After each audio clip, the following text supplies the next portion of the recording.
បើសិនជាអ្នកមិនដែលដឹងទេប្រហែលជាគិតថាសាច់ត្រីឆ្លាមនេះសាច់ឆ្អាបហើយដោយសារតែវាស៊ីត្រីឆៅស៊ីត្រីស្រស់អីចឹងប៉ុន្តែតើតអ្នកបានដឹងថាអូអានេះរបស់ឆ្ងាញ់បងប្អូនជាតិណាស់យកមកធ្វើស៊ុបចេះអែបងប្អូនអានេះគេមានរបៀបរបបក្នុងការធ្វើរបស់គេនេះគេសិតតែស្រស់ក្តៅយកអាចដែកមករុះក្អែលរុះស្បែករបស់វាចេញឲ្យស្អាតព្រោះដោយសារស្បែកត្រីឆ្លាមរៀងគ្រៀតមិនដូចស្បែកត្រីធម្មតាទេអត់សកាមែនប៉ុន្តែត្រូវតែសម្អាតអាគ្រៀតនឹងឲ្យស្អាតសស្គុះចេះមកបងប្អូនហាន់កង់ចេះមក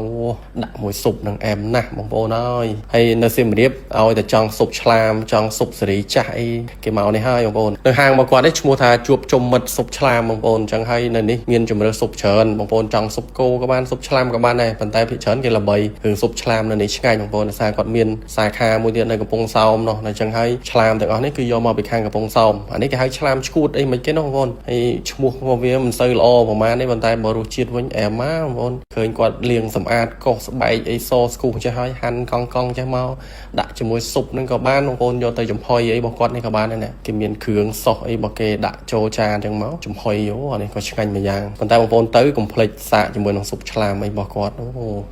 អែមណាស់បងប្អូនរសជាតិហើយទីតាំងរបស់គាត់នេះអាចថាជាទីតាំងវ័យចំណាស់មួយហើយបងប្អូនបើក4-10ឆ្នាំអីរបស់គាត់នៅសៀមរាបនេះលក់ដាច់ណាស់នៅចូលណែនហើយមើលតែឆ្នាំងស៊ុបរបស់គាត់នេះប៉ុណ្ណាណីហើយគាត់ឃើញជាក្រានឃើញឆ្នាំងក៏ដឹងថាសេរីចាស់ដែរបងប្អូនអញ្ចឹងបងប្អូនចូលឆ្នាំខ្មែរនេះមិនដឹងទៅណាមកសៀមរាបអីអត់ដឹងរកកន្លែងអីញ៉ាំអី